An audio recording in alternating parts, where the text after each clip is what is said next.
Hi, welcome to our channel where we share the most intriguing stories. A routine Tuesday morning, a phone call, an unexpected inheritance. But when Jason arrives, he finds a luxury suburb built on his land without permission. What follows is a battle of truth versus deception, one man versus a powerful HOA, and a secret too big to stay buried. I did not expect the phone call to change anything about my life. It came on a Tuesday morning while I was standing in traffic on South Congress, coffee cooling in the cup holder, mentally preparing for a day of boundary surveys and client arguments that would all blur together by sunset. The attorney's voice was calm, almost bored, which should have been my first clue that something absurd was about to follow. My Uncle Harold had passed away. No spouse, no children. I was named the sole heir. 1,000 acres in Bastrop County. I remember actually laughing out loud in my truck, because Uncle Harold was a hermit by choice and a mystery by profession. He hated cities, distrusted banks, and believed paperwork was a form of psychological warfare. 1,000 acres sounded like an exaggeration, the kind lawyers use before adding the word subject to review. I told myself it was probably scrubland, trees, maybe a seasonal creek. Useful, sure, but nothing that would flip my life upside down. I told the attorney I'd come by later in the week and thought no more about it. The documents arrived 2 days later. Deeds, surveys, plats going back decades. Clean chain of title. No liens, no easements, no shared access rights. As someone who worked in land development and surveying, I knew how rare that was. It was almost suspiciously perfect. I skimmed the legal descriptions, nodded to myself, and filed the folder away. I didn't even bother looking at satellite images. That was my first mistake. The following weekend, curiosity finally got the better of me. I drove out to Bastrop County early Saturday morning, expecting dirt roads and silence. Instead, the silence vanished about 5 minutes after I turned off the highway. Neatly trimmed lawns appeared, decorative stone signage, a guarded entrance with wrought iron gates, and a tasteful wooden sign that read, Willow Park Heights. I slowed down, convinced I had taken a wrong turn, until my GPS chirped that I had arrived. I sat there for a full minute, engine idling, staring at the entrance of a wealthy suburban development sitting exactly where my land was supposed to be. Not adjacent to it, not near it, on it. I drove through anyway, past houses that cost more than my entire net worth, past manicured parks, private roads, a pool complex with palm trees that had definitely not grown there naturally. Everything about the place screamed permanence. This was not some temporary mistake. This was a community that believed it owned the ground under its feet. I parked near a walking trail and stepped out, boots on asphalt that, according to my paperwork, belonged to me. I felt a strange mix of disbelief and professional irritation. If this was a boundary error, it was the most expensive one I had ever seen. I took photos. I checked coordinates. I checked them again. Every time, the same result. Half of Willow Park Heights sat squarely inside the legal description of my inherited land. On Monday morning, I went straight to the county land records office. No drama, no accusations. I simply asked questions. The clerk pulled up the parcel history, frowned, and then frowned harder. After an hour and 2 supervisors, the picture finally emerged. Years earlier, the developer of Willow Park Heights had not purchased the land. They had leased it through a third-party holding company. A shell. That company had stopped filing reports and vanished 2 years ago. The lease had expired. No renewal. No purchase, no recorded easements, nothing. I asked the question I already knew the answer to. Who owned the land now? The clerk slid the screen toward me and pointed. My name. I left the building with a knot in my stomach and a headache behind my eyes. I was not excited. I was alarmed. I did not want a war with hundreds of homeowners, but legally, unmistakably, the land was mine. Roads, park, pool, guardhouse, and several structures included. They were living on borrowed time, and no one had bothered to tell them the clock was ticking. That afternoon, I sent a formal letter to the Willow Park Heights Homeowners Association, polite, professional, requesting contact to discuss ownership clarification and next steps. I sent it certified. I waited. Days passed. No response, no call, no email. That silence told me more than any reply could have. Whatever this was, it was not an innocent oversight, so I decided to stop writing letters and start showing up. I pulled up to the Willow Park Heights HOA office on a Thursday morning, early enough that the air still held some of that Central Texas cool before the sun got mean. The building was nicer than I expected. Faux stone facade, tall windows, well-watered landscaping that smelled like money and HOA dues. There was a small plaque near the door. Community matters begin here. The irony didn't hit me until later. Inside, the receptionist looked like she'd rather be dead than processing walk-ins. I introduced myself and asked, as casually as I could manage, if any board members were available for a short discussion regarding land ownership. I was halfway through explaining who I was when she stopped me with a practiced smile that didn't reach her eyes. "They're in a meeting. You can leave a message." I gave her my name, my number, and a short explanation. Then I added, almost as an afterthought, "I'll wait." It didn't take long. After about 15 minutes of awkward silence, 3 people emerged from a side room. Leading the group was a woman in her 50s with stiff blonde hair, a rigid spine, and the kind of smile that people mistake for politeness, but is really a weapon. She had a clipboard tucked under her arm like it was a sword. "Jason Lewis," she asked, and when I nodded, she gave a tight smile. "I'm Karen Winters, president of the board. These are George Melton and Cassie Parks." George was the kind of man who looked like he collected golf shirts more seriously than any hobby should allow. Cassie barely made eye contact, but clutched a tablet like it was a life raft. I shook hands. I introduced myself again. I explained the situation with as much clarity and courtesy as I could muster. Inherited land, clear title, expired lease agreements, and the legal fact that nearly half their community currently sat on my property. I offered copies of the documents, notarized, filed with the county, transparent as sunlight. Karen didn't even glance at them. "Mr. Lewis," she said, slowly and deliberately, "this is ridiculous." I blinked. "Excuse me." She stepped closer, shoulders squared, voice rising slightly. "This neighborhood was built over 10 years ago. We maintain it. We pay taxes. We have rules and bylaws. You showing up with some papers and wild claims doesn't mean anything. Frankly, this feels like harassment. Or worse, some sort of scam." I kept my voice even. "The documents are real. The county confirms it. I'm not here to cause problems. I'm here to resolve them before attorneys have to be involved." George scoffed, crossing his arms. "Convenient timing. Property values have gone up. Now you come knocking. Looking for a payout." "I'm not looking for a payout," I said. "I'm looking for a conversation." Karen smiled. It was a cold, practiced thing. "Well, I'm going to stop you right there. If you show up here again without a lawyer, I will call the police. And if you try to contact any residents directly, I'll consider it harassment and file a restraining order." "That's not how this works," I said, still trying to keep my tone level. "You're operating on land you don't own." "That's not an opinion. That's a fact. And I'm telling you to leave this building," she snapped. Then she turned to the receptionist and said, without looking at me, "Call security." 2 minutes later, I was standing outside the front door, the sun finally burning through the clouds and starting to cook the sidewalk. I had recorded the entire interaction, not to escalate, just to protect myself. I'd suspected pushback. I hadn't expected the sheer level of delusion. The way Karen spoke, you'd think they'd built Rome, not a McMansion suburb in the middle of pine country. The fact that they didn't own the land didn't seem to register, or worse, they knew and were gambling. I wouldn't have the guts to follow through.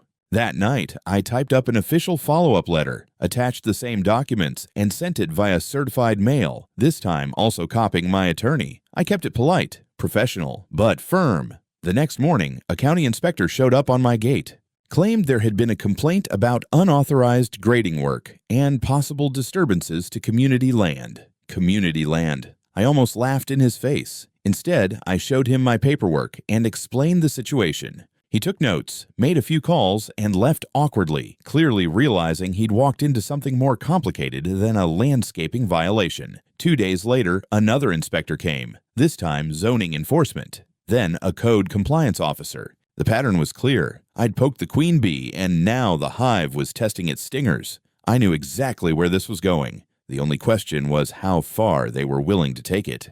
The lawsuit arrived by courier, thick enough to qualify as a small weapon. I remember the weight of it in my hands more than the contents, because weight implies confidence. Whoever sent this believed they were right, or at least believed they could scare me into backing down. Willow Park Heights Homeowners Association versus Jason Lewis. Declaratory judgment. quiet title action, allegations that my documents were forged, my claims fraudulent, my presence disruptive and malicious. I didn't panic. I got annoyed. I called my attorney before I even finished the first page. He listened quietly, then let out a low whistle. "They're swinging hard," he said, which usually means they're scared. We didn't respond emotionally, we responded surgically. I hired an independent surveying firm that I'd worked with before, people who double-checked their own math because they didn't trust anyone, including themselves. We pulled historical plats, satellite imagery, original subdivision filings, and county GIS data going back decades. We overlaid everything, every fence line, every road, every drainage easement, inch by inch. What came back was worse than I expected. The HOA's official cadastral map did not just contain errors. It had been altered. Boundaries were shifted subtly, but deliberately, shaved here, expanded there, always in Willow Park Heights' favor. The supposed purchase documents they cited traced back to a holding company that had been dissolved 6 years earlier. Not inactive, dissolved, no legal standing, no authority to convey anything.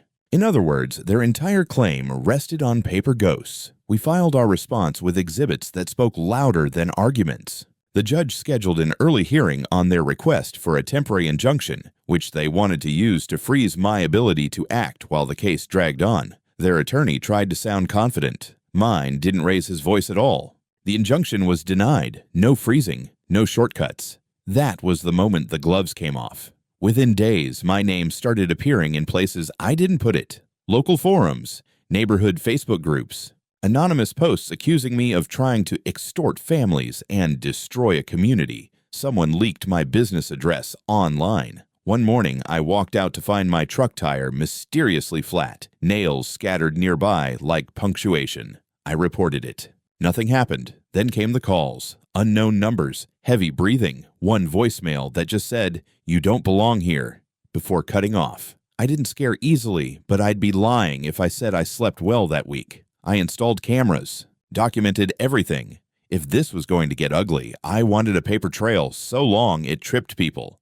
The HOA escalated again, filing complaints with the city claiming I was interfering with private infrastructure and inciting unrest. Private. That word kept showing up like a bad joke. The irony was so thick it almost deserved its own zoning designation. I went back to the county offices, not angry this time, just thorough. I wanted every record, every filing, every correspondence related to Willow Park Heights. I could feel it in my gut. This wasn't incompetence. This was construction built on denial, maintained by intimidation. They thought I'd fold.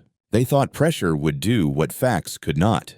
They were wrong. The documents came in a manila envelope, unmarked, slid under the door of my office after hours. I thought it was junk at first, some paranoid neighbor's collection of conspiracy theories, but inside were copies of HOA board meeting minutes, scanned emails, and an old USB stick with a yellow Post-it note stuck to it. On the note, "You were right. She knew." G. I didn't know who G was yet, but I plugged in the drive anyway, ignoring every IT policy I've ever followed in my life. It was worth it. The recordings were real. The first was a video clip, low res, like it was recorded on a laptop from across the room. A HOA meeting, dated 5 years ago. Karen was there, at the head of the table, hair the same weaponized shade of blonde, voice unmistakable. She was speaking to a handful of board members, including George and Cassie, the same ones who'd tried to dress me down in the office weeks earlier. On the video, Karen said, clearly and without hesitation, the lease has expired. The holding company ghosted. If this ever goes public, we lose everything. No one wants to find out their $1 million home sits on borrowed dirt, so we act like it's fine. We don't acknowledge anything. We keep the HOA running and keep people paying dues. That's what keeps them obedient. One of the board members asked nervously, "What if someone finds the original deeds?" Karen didn't even flinch. "Then we bury it in legal shit until they choke on the paperwork." I sat there in the dark, jaw tight, staring at the screen. There was no spin left, no gray area. They knew. They had known for years. And they had decided deliberately to lie, to cover it up, and to weaponize ignorance. It all clicked. The lawsuit, the character smears, the fake inspections, the inflated sense of righteousness Karen wielded like a badge. This wasn't pride or misunderstanding. It was fraud. My phone buzzed. A blocked number. Against better judgment, I answered. "Jason?" The voice was tired, older. "This is Graham Hall. I was the HOA's legal consultant from 2013 to 2020. I'm the one who left the documents." I didn't say anything. He kept going. I helped cover for her. She said it was temporary, that they'd figure out a legal workaround. Then it got deeper, and I got scared. But I kept everything, just in case. I can't undo what I did, but I don't want to go down with her. I'll testify, if it comes to that. I met him the next day at a diner in Bastrop. Graham looked like guilt with a tie on, weathered gray, like he hadn't slept well in years. He handed me 2 folders and a flash drive, and then he just sat there, stirring cold coffee. "She offered a developer the parkland," he said, not looking up. "Tried to get them to build townhomes on the remaining open space to create quick cash flow. Said she'd use the money to buy a new parcel and pretend it had always been theirs. It fell through." "Who else knew?" I asked. "Just her and George." Cassie suspected, but she stayed quiet. Honestly, they're scared of her. We all were. I didn't pity him, but I respected the attempt at redemption. Back at my office, I went through the files. Internal memos, legal drafts, informal admissions that Willow Park Heights had no recorded easements, no purchase agreements, and no rights to enforce community rules on property they didn't own. There was even a letter Karen wrote but never sent to the board of directors of a local developer called High Rock Development. It proposed a backdoor deal. In exchange for a donation to the HOA, she'd hand over exclusive access to future rezoning plans and shared infrastructure. Translation: bribe us and we'll help you seize land we don't own. I didn't go public immediately. First, I verified everything with my lawyer. Then we prepared a packet, notarized transcripts, the video, the unsigned deal letter, the emails. I sent it to 3 local news outlets. I also sent a sealed version to the county prosecutor. Then I waited. 2 days later, the first article dropped. HOA President suppressed land ownership risk for years. Secret recordings reveal. The video clip went viral in the local Facebook mom groups within hours. Comments ranged from "I knew something was shady" to "Is my mortgage even real?" and "Karen needs to rot in jail." The next morning, a second article hit. Whistleblower claims HOA leader sought secret deal with developer. It included excerpts of the unsent letter, which I had shared under condition of anonymity for Graham's safety. The HOA was officially radioactive. Karen tried to hold a community trust forum that weekend, basically a PR stunt dressed up as a town hall. She made the mistake of live streaming it. Halfway through her monologue about misinformation and out-of-context recordings, someone in the audience shouted, "Play the rest of the tape." Then another voice added, "Is it true you offered our land to a builder?" She froze. You could see it. That split second of realization that her grip had slipped. The HOA board meeting the next day was canceled due to security concerns. The police increased patrols, not for me, but to protect her from her own neighbors. My lawyer advised caution. He was right, but the tide had turned, and it wasn't turning back. Residents who'd ignored me were now sending messages, asking for documents, wanting to understand if they could buy the land under their homes, or worse, if they were squatting without knowing it. Karen hadn't just underestimated me, she'd underestimated the power of truth when it finally breaks the surface. I didn't sleep much the night before the letters went out, not because I was nervous, they weren't threats, and I wasn't out for revenge. I just knew the moment those envelopes landed in a few hundred mailboxes, there'd be no turning back. Each homeowner in Willow Park Heights received a hand-delivered certified letter that began with the same sentence, "Your home currently stands on privately owned land, and that land belongs to me." Inside were 3 options. 1. Purchase the parcel beneath their home at a fair, below-market price. 2. Sign a long-term lease agreement that guaranteed usage rights and stability for 25 years, renewable.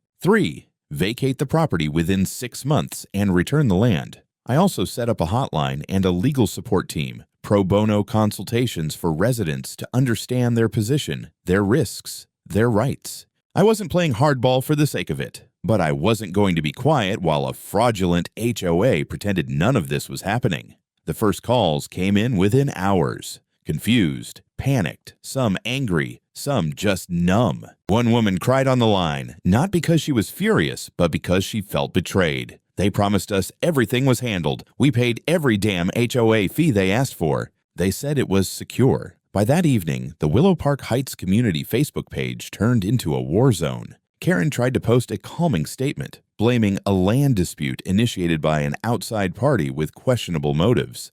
But people weren't buying it anymore. Screenshots of her past posts contradicted her statements. Residents started asking real questions. Why didn't we know about the expired lease? Where did our dues really go? How long have they lied to us? Then someone leaked one of the videos of Karen's meeting with the board, the one where she talked about burying the truth in legal shit. It exploded. Parents, retirees, young professionals all realized in one crushing wave that their HOA wasn't just incompetent. It had operated as a cult of denial. That weekend, I held an open Q&A at the local library. Over 70 people showed up, standing room only. I came with documents, maps, copies of every recorded deed. I didn't spin it. I told them the truth. I wasn't here to evict families. I wasn't a developer. I wasn't trying to make a quick buck. I was a landowner stuck with a mess that someone else had buried, and I was giving them a fair path forward. One man, tall, gray beard, arms crossed, finally stood up and asked the question everyone else was thinking. What happens if we just refuse to do anything? If we pretend none of this is happening? I didn't smile when I answered. Then this turns into a legal eviction process. For all of you. And I don't want that. The room went silent. No shouting. Just reality settling into the walls. After the meeting, a few residents approached me quietly. Cassie Parks, the HOA treasurer, was among them. She looked 10 years older than the last time I saw her. She's panicking, Cassie whispered. Karen's trying to push through emergency motions to transfer funds, possibly dissolve the HOA assets and reroute them elsewhere. She's meeting someone next week, a developer. I blinked. High Rock. Cassie nodded. She wants to sell the parkland, your land, before everything implodes. This was desperation. I called Graham. He checked his old contacts, confirmed the meeting. Karen was trying to fast-track a deal with High Rock Development, sell off pieces of what she didn't own in exchange for hush money and legal defense cash. Classic scorched earth move. Take the money and leave everyone else in the fire. I reached out to a journalist I trusted, passed along Cassie's account and documentation Graham had provided weeks earlier. I told them to wait. We needed confirmation. I had an idea. Using information from Cassie and Graham, I had a friend pose as a junior associate from High Rock and arrange a casual meeting with Karen under the guise of being an intermediary for their legal team. She bit, showed up at a neutral site, talked openly, offered documents. We recorded everything. Then we made it public. The video hit the news on Tuesday. HOA president caught in secret deal to sell public parkland for private profit. The backlash was instant and nuclear. The next board meeting turned into a mutiny. Residents stood up, demanded Karen's resignation. She tried to shout them down. Someone filmed it. She screamed, "I did this to protect you." Someone else shouted back, "You did this to protect your own ass." By Friday, over 30 homeowners had formally submitted resignation letters from the HOA. Another group had filed for a temporary injunction to freeze all board activity. An emergency town vote was called. The board was collapsing, and yet Karen still acted like she had control. That weekend, I received a notice on my gate, code violation for unauthorized signage. The sign in question, a laminated map showing which homes sat on my land, stapled to a post near the community entrance. Apparently, telling the truth violated HOA aesthetics. The arrest didn't come immediately. That's the thing about white-collar crimes. Unless you're caught stuffing stacks of bills into a gym bag on camera, they take their sweet time. But pressure, that showed up fast. Within days of the leaked footage of Karen's secret negotiation with High Rock Development, the county district attorney opened an investigation.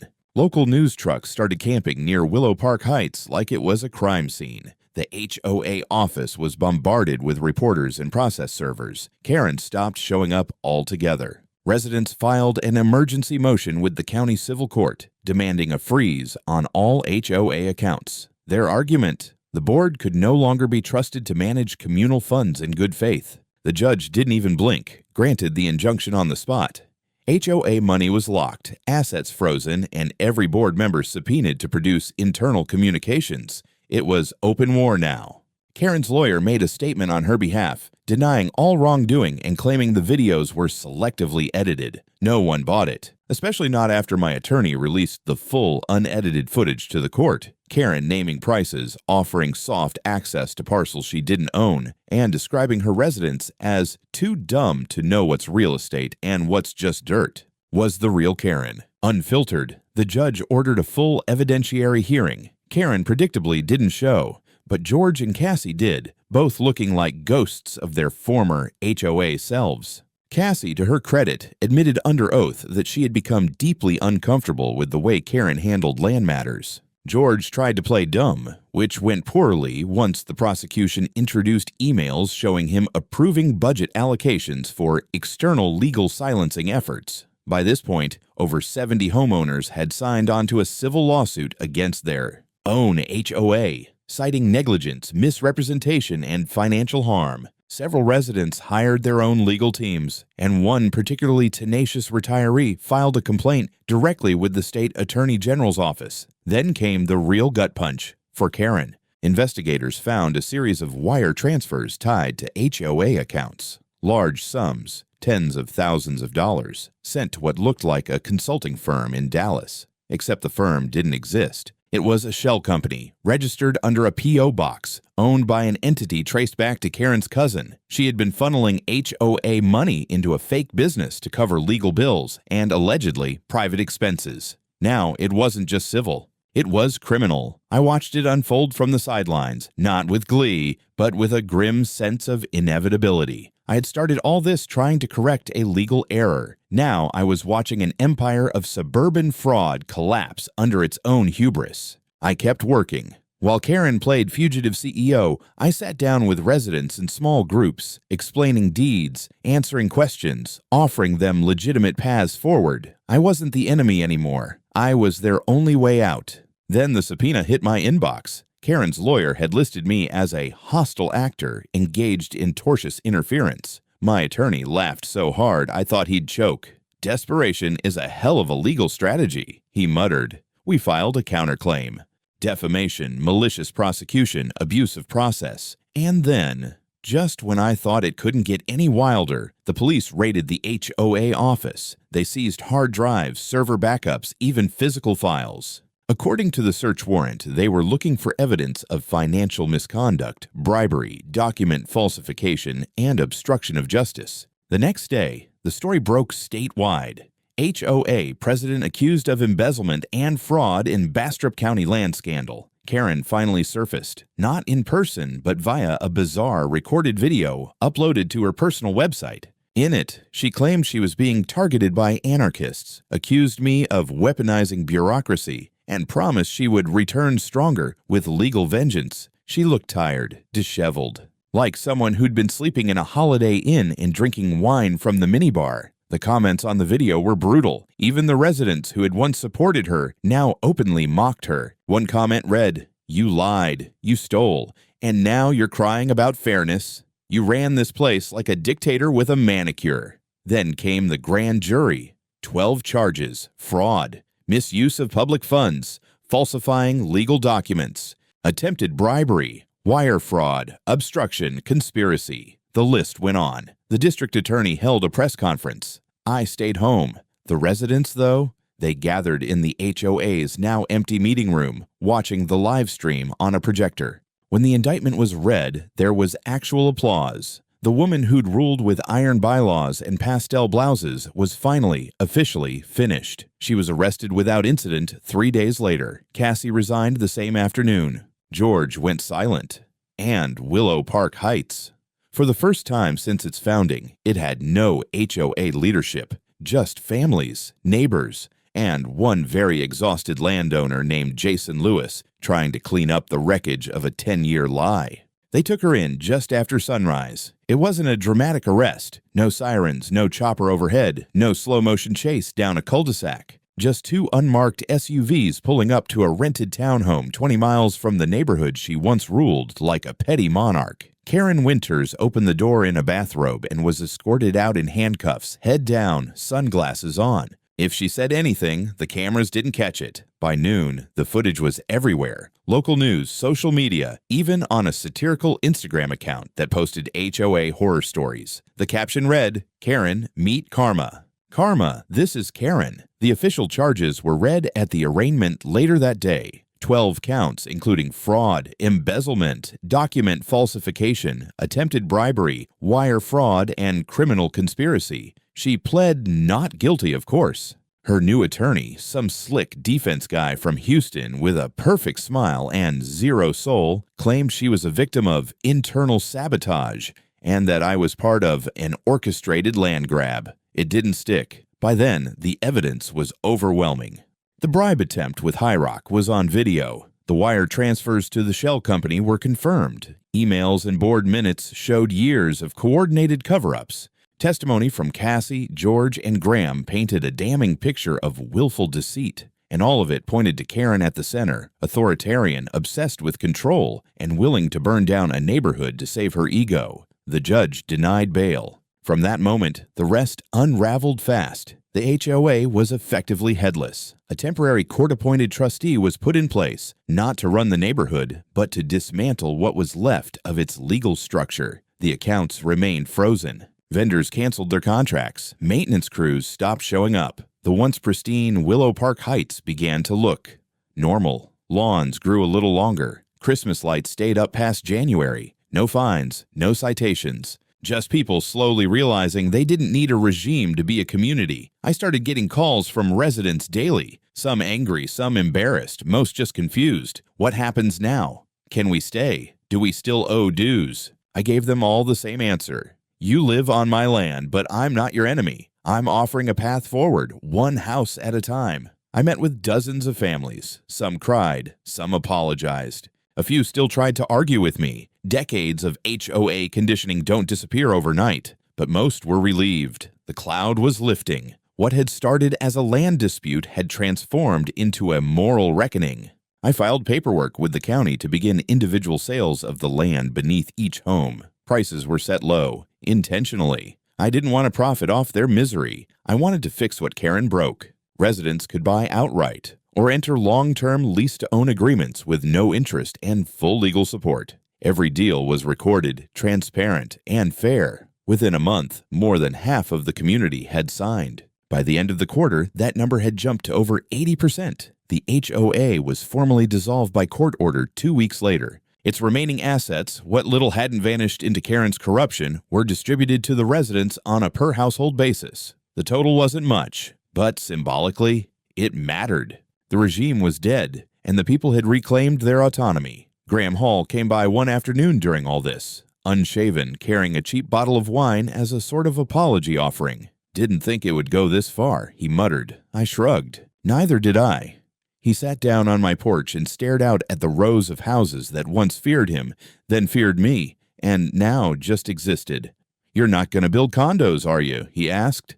Not here, I said. They've had enough concrete for one lifetime. I kept 400 acres untouched. I had plans, not for profit, but for peace. Nature trails, a public garden, a space without gates, without badges, without bylaws. Something real. Something un-Karen. The press dubbed the whole thing the HOA implosion of Bastrop. I was painted as everything from a legal avenger to a chaos agent. One magazine called me the man who broke the suburb. But I didn't feel like a hero. I felt like a guy who inherited a ticking time bomb and had the misfortune of actually reading the fine print. The last email I received from Karen came a week before her trial. Just one line. You think you won, but you ruined everything.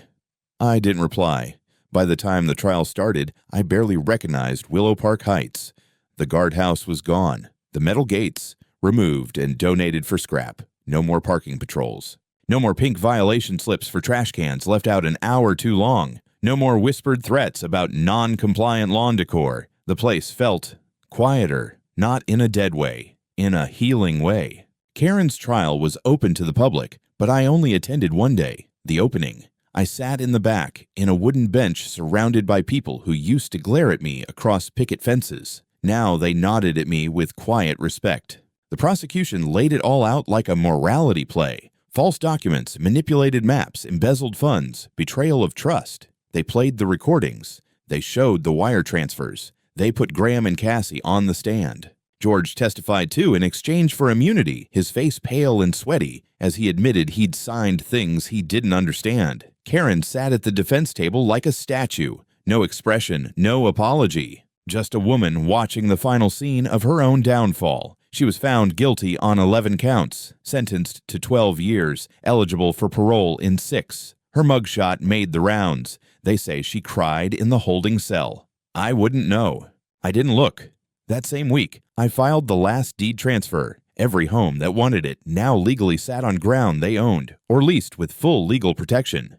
The fear was gone. The uncertainty had been absorbed into new paperwork, clean and properly recorded, like it should have been all along. The old HOA building was converted into a community center. Residents painted over the logo and replaced it with a mural of a single tree growing between 2 lots, with the words "No More Secrets." I spent most of my time now walking the untouched 400 acres. No plans to sell, no meetings, just open land. I'd started building walking trails. Sometimes kids from the neighborhood came to help, shovels in hand, shoes muddy, laughing in ways they probably hadn't before. I liked that. One afternoon, I was trimming overgrowth near the creek bed when a teenager from the neighborhood came by. He looked a little nervous. "You're the guy who owned everything, right?" he asked. "Still do. Technically," I said. He nodded, then looked out at the trees. "This place is cool. I didn't know land could be, quiet." I smiled. "That's what happens when you take out the noise." He thought about that for a second, then asked, "What are you going to call it?" I hadn't decided yet, but something came to mind. Simple. Honest. "Boundary Park." He grinned. "That's kind of perfect." I didn't correct him. It was.